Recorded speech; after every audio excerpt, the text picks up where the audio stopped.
2056 सालमा स्थापना गरिएको नव बाम्ती भण्डार बहुउद्देश्यीय सहकारी संस्था लिमिटेडको कार्यक्षेत्र उमाकुण्ड गाउँपालिकाको 5 वटा वडा र गोकुलुङ्गा गाउँपालिकाको एउटा वडा गरी 6 वटा वडामा समेटिएको छ। उक्त सहकारी संस्थामा 3600 बचतकर्ताहरू रहेका छन् भने संस्थाको कुल पुँजी 18 करोड रहेको छ। सहकारी संस्थाले आफ्नो कार्यक्षेत्रभित्र मात्रै ऋण लगानी गर्न पाउने व्यवस्था छ। तर नव बाम्ती भण्डार बहुउद्देश्यीय सहकारी संस्थाले धेरै जसो ठूलो रकमको ऋण कार्यक्षेत्र भन्दा बाहिर लगानी गरेको पाइएको छ। गोकुल गंगा र उमाकुण्ड गाउँपालिका गरी 6 वटा वडाहरूमा कार्यक्षेत्र रहेको संस्थाले कार्यक्षेत्र बाहिरको छिमेकी वडा र छिमेकी जिल्ला मात्र होइन, नेपालको तराईदेखि भारतको सिक्किमसम्म गैर कानूनी रूपमा ऋण लगानी गरेको छ। सहकारीले सिराहा जिल्लाकी पूजा झालाई 5 लाख रुपैयाँ ऋण लगानी गरेको पाइएको छ, जसमध्ये 4,27,439 रुपैयाँ तिर्न बाँकी नै छ। त्यसैगरी भारतको सिक्किम घर भएका लाछिरिङ लेप्चालाई 2 लाख रुपैयाँ भन्दा बढी ऋण लगानी गरेको छ। त्यसैगरी सोलुखुम्बु जिल्लाको लेखुपिके गाउँपालिका अध्यक्ष डम्बर बहादुर बस्नेतलाई 10 लाख भन्दा बढी ऋण लगानी गरेकोमा उनले भने ऋण चुक्ता गरिसकेका छन्। गाउँका गरीब निमुखा जनताले खाई नखाई जम्मा गरेको सहकारीको रकम व्यवस्थापकको आफ्नै खल्टीको पैसा सापटी दिए जसरी बिना रेकर्ड बिना धितो ऋण लगानी गरिएको छ। व्यवस्थापक कार्की भन्छन्, पुरानो संस्था भएकाले नचाहेर पनि हामीले बिना धितो ऋण दिनु परेको छ। मिल्दैन हैन, त्यो थाहा थियो सर। अब थाहा हुँदा हुँदै पनि हामीले त्यही त मैले भने पुरानो संस्था हो सर। अब यहाँ हामीले नचाहेर पनि चाहेर पनि सेवा उहाँहरूलाई खाता खोल्ने र कारोबार बचत र अन्य कुराहरू यहाँ दिनुपर्ने बाध्यता भएकोले हामीले त्यसरी गरे हो। उहाँहरूको त यहाँ कुनै धितो राख्ने सम्पत्ति नभएकोले यहाँको लोकल मान्छेकै जमानी को आधारमा हामीले काम गरेको। ऋण लगानी गर्दा ऋण लिने व्यक्तिको कुनै रेकर्ड राखिएको छैन। भौचर र तमसुक नउठाई ऋणीको नागरिकता समेत नराखी ऋण दिएको छ। उक्त सहकारीले कार्यक्षेत्र नागेर गैर कानूनी रूपमा ऋण लगानी गरेको मात्र छैन, ऋण नै नलिएका ऋण लिएर चुक्ता गरिसकेका व्यक्ति र संस्थाको नाममा समेत ऋण देखाएको छ। संस्थाको यो गैर जिम्मेवार काम मात्र होइन, चरम लापरवाही हो। बाम्तीमा रहेको उमाकुण्ड नमुना बहुउद्देश्यीय कृषि फार्मले अहिलेसम्म कुनै पनि किसिमको ऋण लिएको छैन। तर नव बाम्ती भण्डार बहुउद्देश्यीय सहकारी संस्थाले उक्त फार्मको नाममा 7,44,052 रुपैयाँ ऋण देखाएको छ। अहिलेसम्म हामीले कुनै ऋण लिएको पनि छैन। अब यो नव बाम्ती सहकारी संस्थाले हामीलाई ऋण देखाएका छ भन्छ, त्यो कसरी देखायो, कसले लियो, कोसँग तमसु गर्यो, त्यो सरसर जुटो हो। हाम्रो नाममा कुनै पनि ऋण पनि छैन, हामीले माइनेटिङ गरेको पनि छैन, हाम्रो कृषि फर्मबाट कुनै ऋण लिने योजना पनि छैन।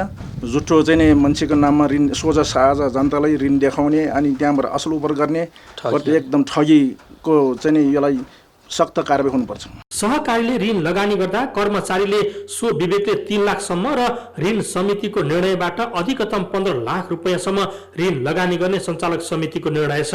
तर कर्मचारीले कार्य समिति र ऋण समितिलाई समेत जानकारी नै नगरी एउटै व्यक्तिलाई 33 लाख रुपैयाँसम्म ऋण लगानी गरेको छ। सञ्चालक समिति र ऋण समितिका सदस्य रहेकाहरूले ऋण लिन नपाउने संस्थाको नियम छ। तर ऋण संयोजक आफैले समेत ऋण लिएका छन्। मैले पनि लिएको छु, एउटा उसमा ऋण लिएको कुरालाई लिएको भन्नुपर्छ होइन।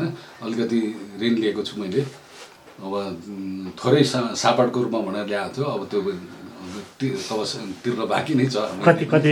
मैले 1 लाख रुपियाँ दाम लिएको छु त्यहाँबाट। संस्थाको विनियममा ऋण लिनको लागि संस्थालाई तिर्नुपर्ने बाँकी बक्यौता बाँकी हुन नहुने उल्लेख छ। तर एउटै व्यक्तिलाई पहिले लिएको ऋण भुक्तानी नगरी पटक पटक ऋण दिएको छ। त्यो त नमिल्ने हो। त्यही त त्यो कतिपय त्यो उसको व्यक्तिगत कारोबारका आधारमा उसले तिर्दै किस्ता नियमित तिर्दै गर्छ, फेरि लाँदै गर्छ, त्यसरी पनि। त्यति मात्र होइन, व्यवस्थापक कार्कीको परिवारका 7 जनाले ऋण लिएका छन्। व्यवस्थापककी श्रीमती अम्बिका कार्की, आमा पदम कुमारी कार्की, भिनाजु दुर्गा भण्डारी, दिदी गीता बस्नेत, ज्वाइँ मोहन प्रसाद भण्डारी, दाई मोहन बहादुर कार्की र भतिजा विनोद कार्कीले उक्त सहकारीबाट ऋण लिएका छन्। संस्थाको हिसाब मिलान गर्न नसक्दा आर्थिक वर्ष 74-75 यता संस्थाको साधन सभा र अडिट समेत हुन सकेको छैन। आर्थिक वर्ष 2074-75 को लेखा परीक्षण प्रतिवेदनमा समेत आर्थिक अपारदर्शिता भएको भन्दै संस्थाका अध्यक्ष दानुरु शेर्पाले हस्ताक्षर गरेका छैनन्। ऋण लगानी गरेको निर्णय र अडिट गराउने निर्णयमा समेत कर्मचारीले किर्ते माइनुट गरेको पाइएकाले आफूले हस्ताक्षर नगरेको अध्यक्ष शेर्पाको भनाइ छ। माइटिङ हेर्दा सबै किर्ते बनाएर छ, मैले त्यसपछि सही पनि गरेन। त्यसपछि त्यो किर्ते त्यो अडिट गरेर ल्याएको छ, त्यो पनि मलाई सँग लागेर त्यहाँ चाहिँ कर्मचारी हाम्रो सोचेमा थियो, त्यहाँ 7 जना थपेर ल्याएको, त्यसमा पनि मैले सही गरेन। त्यहाँदेखि मैले हामीले चाहिँ हाम्रो समितिहरूले चाहिँ यो यिनीहरूले चाहिँ कर्मचारीले यसरी चाहिँ एकलौटी रूपमा हाम्रो किर्ते गरे, यस काम गरे भने बित्तिकै त्यति कुरा उठाउने बित्तिकै त्यो माइटिङ लुगाइदियो। माइटिङ लुगाएपछि फेरि हामीले अर्को नयाँ माइटिङमा के अरे मिटिङ बस्दै आए। त्यो हाराएको 6 महिनाको माइटिङ अस्ति भर्खर त्यो 4 खाताभित्र लुगाइरहेको छ। त्यही भित्र चाहिँ त्यो चाहिँ व्यवस्थापकको चाहिँ व्यक्तिगत खातामा पैसा जम्मा गरेको, व्यक्तिगत बामदी सप्लायर भन्ने नाममा चाहिँ पैसा ठुलो पैसा 9.5 करोड भन्दा बढी पैसा चाहिँ त्यहाँबाट चाहिँ उहाँले चाहिँ संस्थाको पैसा त्यहाँबाट चाहिँ अवचलन गरेको चेकहरू फेला पर्यो। दानुरो शेर्पालाई अध्यक्ष पदबाट हटाएपछि वडा अध्यक्षहरूको अगुवाईमा उठ्न बाँकी ऋणहरू 1 वर्षभित्रमा उठाइसक्ने र सेयर फिर्ता गर्न चाहने शेयर सदस्यहरूको शेयर समेत फिर्ता गर्ने निर्णय भएको रहेछ। तर 1.5 वर्ष बितिसक्दा पनि ऋण असुलीमा खासै प्रगति भएको छैन। त्यहाँ 2 महिना भित्रमा चाहिँ तपाईहरूले सानोतिनो रकमहरू चाहिँ जुटाएर आवश्यक मान्छेहरूलाई दिनु होला र 1 वर्षभित्र चाहिँ सबैको हिसाब किताब फिर्ता लिनेको फिर्ता दिनुहोस् र चाहिँ अब राख्नेहरूको सल्लाह मिल्यो भने राख्नुहोस् र 1 वर्षभित्र चाहिँ सबै हिसाब किताब मिलान गरिसक्नुहोस् भनेर हामीले एउटा निर्णय गरेका छौँ। सर्वसाधारण व्यक्तिले लिएको ऋण केही बाहेक उठिसकेको छ, तर समाजको नेतृत्व गर्ने पावर र पहुँचमा भएकाहरूले लिएको ऋण उठ्न नसकेको व्यवस्थापक कार्कीको भनाइ छ। संस्थालाई अप्ठ्यारो परेकाले राजनीतिज्ञ समाजको प्रभुत्व व्यक्ति नभनी ऋणीको नाम सार्वजनिक गर्ने व्यवस्थापक कार्कीको भनाइ छ। सर्वसाधारण र केही ऋणीहरू भन्दा बाहेक त्यस्ता ठुला ऋणीहरू र अलि सामाजिक वर्चस्व भएका व्यक्तिहरूबाट चाहिँ ऋण असुलीमा खासै र अहिले भएको समस्या भनेकै ऋण चाहिँ समयमा नउठेर र बचतकर्ताको रकम फिर्ता गर्न नसकेर हो। त्यसलाई चाहिँ सहजीकरण उहाँहरू ठुला ऋणी नै यहाँको चाहिँ अब समाजका केही प्रभुत्व व्यक्तिहरू नै भएको कारणले उहाँहरूले चाहिँ आफूले बुझाउनु पर्ने ऋण समयमा बुझाइदिनु भएको यही अवस्था आउँदैन थियो, त्यो नगरिदिनु भएरै छ। र अब अहिले चाहिँ ठुला साना जो भए पनि अब चाहिँ सार्वजनिक गर्ने अब जनस्तरबाट नै एक खालको दबाब बचतकर्ताको दबाब आए पछाडि हामीले चाहिँ कुनै समाजको राजनीतिज्ञ कुनै व्यक्ति लिडर भनेर अब जोगाउनु पर्ने उहाँहरूको चाहिँ इज्जतमा चाहिँ अप्ठ्यारो पर्छ कि भनेर जोगाउनु पर्ने अवस्था नभएको अब सायद मलाई लाग्छ उहाँहरूबाट पनि ऋण असुली प्रक्रियामा सहयोग गरिदिनुहुन्छ र चाँडै यो स्थितिलाई सहजतातिर लगिनुहुन्छ भन्ने आशा गरेँ। कर्मचारीबाट अपचलन भएको रकम चाहिँ कहिले जम्मा गर्नुहुन्छ त भन्ने प्रश्नमा नाजवाब भएका कार्कीले आफूहरूबाट गल्ती भएको स्वीकार गरेका छन्। त्यसरी नमिल्ने हो, सबै कुरा त्यही त अन्डरस्ट्यान्डिङमै काम हुँदाखेरि काम गरियो। अब उहाँहरू नै आउनुहुन्छ, अब यस्तो हुन्छ सर, कतिपय उहाँहरू समिति हुनुभन्दा अगाडि लिएको ऋण पनि हुन्छ। समितिमा आउनुभन्दा अगाडि लिएको ऋण र ऋण भुक्तान असुल गर्न बाँकी रहेको कारणले उहाँहरूको ऋण हुन्छ।